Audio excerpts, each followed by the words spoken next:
Déjà, je dirais à mes sœurs qui sont mères célibataires, divorcées, ou que le père, par exemple, a arrêté de prendre soin de vos enfants, ne vous inquiétez surtout pas.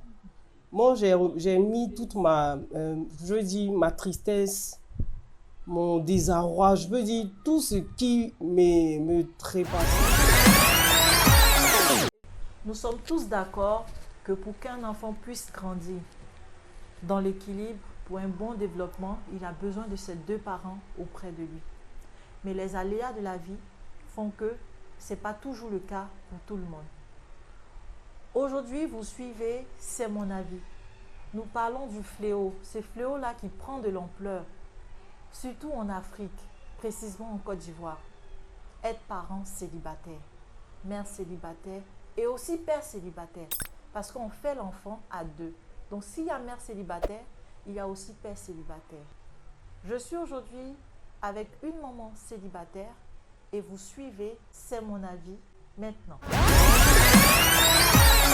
Je suis Brou, maman Michael, responsable recouvrement dans une boîte de distribution alimentaire, mère de trois garçons, trois beaux garçons, je rajoute, mère célibataire. On dit que notre invitée ici présente sait de quoi il s'agit et elle pourra nous apporter une certaine lumière sur cette question-là. Alors, maman Mika, j'ai envie de te demander, comment tu t'es retrouvée aujourd'hui mère célibataire? Ouf. J'ai été marié légalement et on a eu trois beaux enfants. Je peux dire comme ça que le divorce est survenu parce que monsieur, il était en fonction à l'intérieur du pays et la distance a vraiment créé beaucoup de choses aussi. Je peux dire ça comme ça.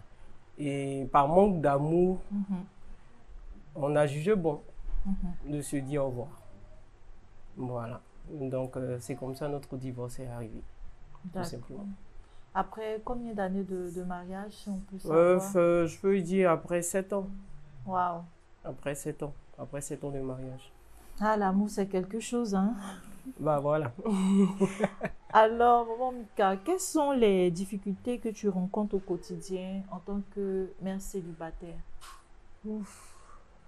Beaucoup de difficultés, je dirais, parce que déjà, avoir trois garçons à votre charge, c'est ça. Étant une femme, il faut avoir vraiment les épaules. Les épaules, tout à fait. Il faut être dur, molle à la fois, être très, très réceptionniste et vraiment être ouverte. C'est ça. Parce qu'on voit de nos jours tout ce qui se passe avec les petits garçons, tout et tout. Donc, il faut être vraiment disposé de son temps pour pouvoir échanger avec ses enfants. C'est vrai qu'on n'a pas assez de temps parce que quand tu pars au travail, tu reviens, souvent tu es un peu fatigué, mais vraiment un petit temps d'écoute. Les enfants doivent t'expliquer ce qui s'est passé à l'école. Tu dois prendre le soin de vérifier les devoirs, de vraiment tout vérifier. Et on prie beaucoup aussi. Par la grâce de Dieu, Dieu nous aide dans cette tâche-là, dans cette grosse tâche-là. Qui vous dit qu'il faut beaucoup de courage. Il faut beaucoup de courage. Et puis, franchement, il ne faut pas pleurer pour dire « je suis seule aujourd'hui, qu'est-ce que je dois faire ?» Vraiment, il faut se replier les manches, comme on dit, et puis vraiment commencer le travail de papa et de maman en même temps. Maman Mika, dis-nous, les enfants ont quel âge aujourd'hui?